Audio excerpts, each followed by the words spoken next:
So every creature, from a worm, insect, bird, plant, tree, everybody, all of them are trying to be full-fledged lives.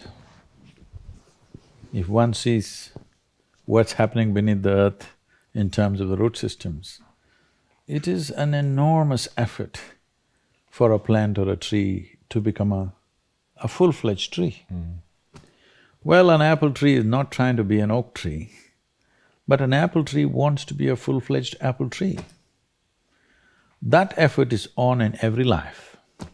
So is it in human beings.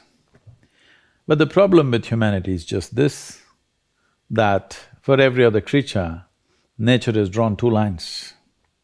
Within these two lines, they live and die.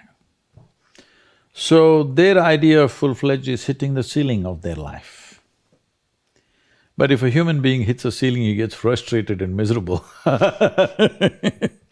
because nature, this process of evolution has delivered to us to a place where there is only the bottom line, there is no top line, though some human beings are trying to breach the bottom line and go below that effort also is going on So essentially, what human life is when life was in the other forms of life that you see on the planet, nature determined a certain compulsive, instinctive ways of functioning. Once you become human, these lines have been removed.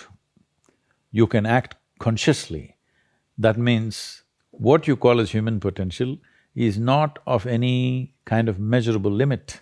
It can go as far as you desire or as far as you have the courage to walk. So when we say human potential, unleashing human potential, it is not about reaching the peak, it is a trajectory. Because what our life is a combination of a certain amount of time and energy. Time is rolling away for all of us at the same pace. If you sit, it rolls away, if you sleep, it rolls away, if you do something, it goes away, if you don't do anything, it goes away. You're happy or miserable, it goes away. Time is running out for all of us. So it's only the energy that you can do different things with. If you bring your energies to a certain level of intensity and possibility, what somebody does in 10 years, you may do it in 1 year.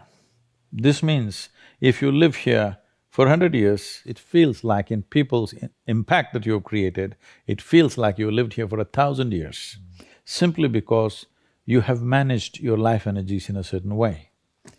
So for me, a human being impactful means, how conscious have you become? This is very important. Because if you're in compulsive cycles, then your energy gets wasted in so many things. If you observe people in a day, let's take 24 hours, in that anyway most people by prescription in America they sleep for 8 hours So 8 hours means 1/3 of life is gone.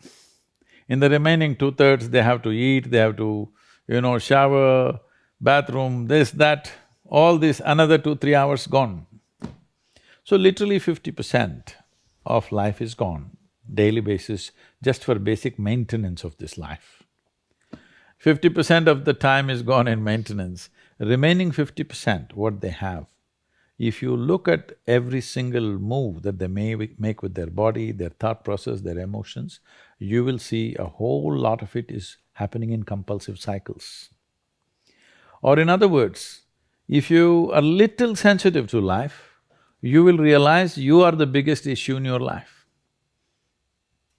So this is one thing that I'm trying to do with people, that you are never the issue in your life. I'm not the issue. My thought, my emotion, my body is never the issue. My thought, my emotion, my energy and my body are my instruments of function. They are not impediments in my life.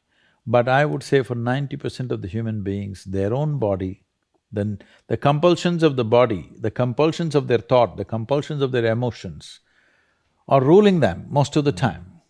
So when you yourself are a problem, well, you're on self-help So how do you begin to break out of that?